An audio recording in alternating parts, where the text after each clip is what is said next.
La gestion des infrastructures culturelles et des industries culturelles et créatives à Porto-Novo de 2020 à 2024, au cœur de la séance publique de reddition de comptes de la mairie de Porto-Novo ce jeudi 11 juillet 2024.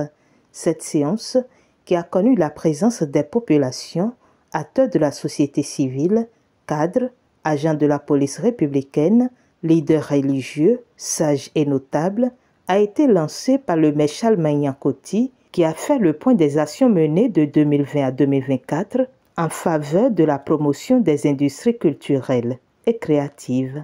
Nous avons réalisé d'importants efforts pour la mise en place d'une industrie culturelle et créative à Porto-Novo, englobant toutes les formes de production de produits culturels respectant la chaîne de valeur de la création à la fabrication, en passant par la communication et la distribution. Nous avons rénové plusieurs édifices historiques et réalisé des études architecturales, notamment pour la mosquée centrale et très bientôt pour l'obélisque Pacliao, qui est une architecture culturelle d'envergure sur notre territoire. De 2020 à 2024, nous sommes passés de 7 places rénovées à 16 places rénovées. Donc, en 4 ans, nous avons rénové 9 places. Dans cette dynamique, les places pour communs, déguets communs et dessous locaux seront bientôt rénovées également grâce au financement de nos partenaires de Cergy Pontoise. À cela s'ajoute la rénovation de la place Migan que nous avons pu négocier avec le gouvernement de notre pays et qui sera réalisée à hauteur de près de 122 millions. Comme vous le savez, juste derrière l'hôpital, nous avons la place qu'on appelle communément Radio Rocon, qui est une place publique.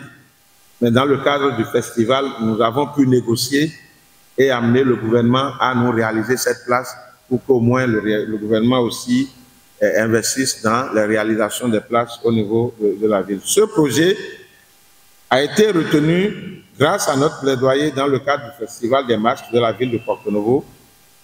Parlant du festival, c'est le lieu d'annoncer que du 2 au 4 août prochain, le Festival international de Porto-Novo, dénommé désormais Festival des Masques de la ville de Porto-Novo, fruit de l'institutionnalisation de notre festival, connaîtra sa première édition. C'est le lieu d'adresser nos sincères remerciements au chef de l'État qui suit de près cette initiative. Durant les dernières éditions du Festival international de Porto-Novo, des expositions d'art visuel ont été organisées, la gastronomie traditionnelle a été promue et le spectacle vivant était également régulièrement mis en avant. En outre, le patrimoine naturel et paysager a été valorisé par des projets comme la promenade lagunaire et la relance du jardin des plantes et de la nature grâce à nos partenaires internationaux. Vous n'êtes pas sans savoir également que notre jardin des plantes était complètement abandonné.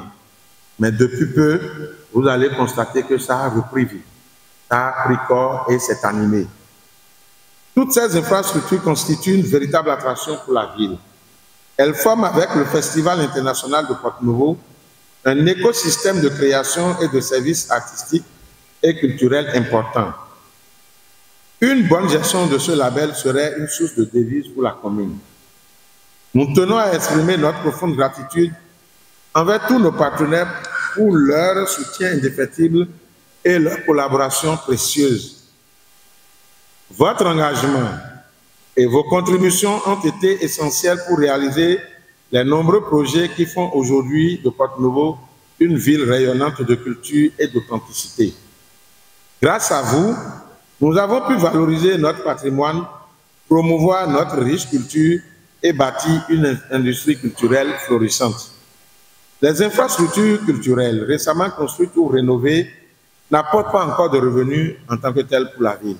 Partant du principe qu'une bonne gouvernance ne peut sauver un mauvais projet, mais qu'une mauvaise gouvernance peut tuer un bon projet, nous avons opté pour l'externalisation de la gestion de ces infrastructures culturelles et touristiques. Pour pérenniser ces acquis, il va falloir définir un mode de gestion efficient de ces infrastructures. Cela permettra d'assurer l'entretien de l'existant et d'investir pour élargir l'assiette. Les perspectives pour notre ville incluent l'externalisation de la gestion des infrastructures, comme je le disais tantôt, touristiques, avec des partenariats publics-privés, ainsi que la mobilisation de ressources pour la rénovation et la promotion d'autres sites culturels et historiques. De plus, des stratégies locales seront élaborées pour promouvoir la culture du patrimoine et du tourisme, intensifier la visibilité de ce patrimoine au niveau de notre territoire.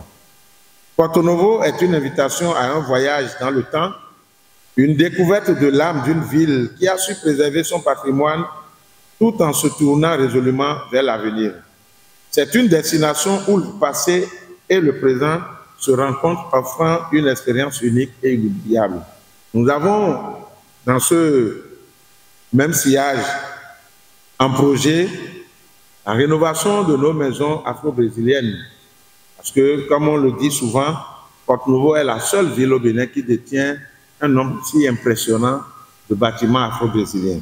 Occasion pour le maire de mettre l'accent sur sa participation à la conférence annuelle des villes créatives de l'UNESCO qui lui a permis de valoriser les atouts culturels de la ville. En mettant en valeur nos atouts culturels uniques, nous visons à créer un écosystème dynamique qui sera une plus-value à la fois pour la commune et les visiteurs. C'est cette dynamique qui nous a poussé à renouer le cordon avec la conférence annuelle des villes créatives de l'UNESCO qui s'est tenue cette année dans la ville de Braga au Portugal du 1er au 5 juillet 2024. Cette tribune nous a permis de vendre la destination Porto Novo, car notre ville dispose désormais d'atouts indéniables que nous devons valoriser pour faire d'elle une destination de choix, ne serait-ce qu'à travers la promenade lagunaire qui est une invitation à la sérénité et à la découverte. Aujourd'hui, grâce à la 4e mandature, nous sommes fiers d'exporter cette infrastructure touristique et de valoriser les places rénovées. Ces éléments font corps avec le Musée international Vaudou en pleine construction, l'arène culturelle qui bientôt va prendre corps également, sans oublier les autres musées en pleine rénovation, financés par le gouvernement. À la suite de l'allocution du maire, le responsable en charge de la culture et du patrimoine de la ville de Porto Novo, Richarlis Ronsou, a entretenu les populations sur le thème de cette séance publique de reddition de comptes à travers une présentation détaillée des différentes actions menées dans ce domaine au cours de la dite période avec les stratégies de gestion des infrastructures culturelles. Une présentation suivie de la phase des questions-réponses entre les populations et les cadres techniques de la mairie. Et cette séance a pris fin sur une note de satisfaction dans le rang des administrés avec l'espoir de voir leurs préoccupations et doléances être prises en compte.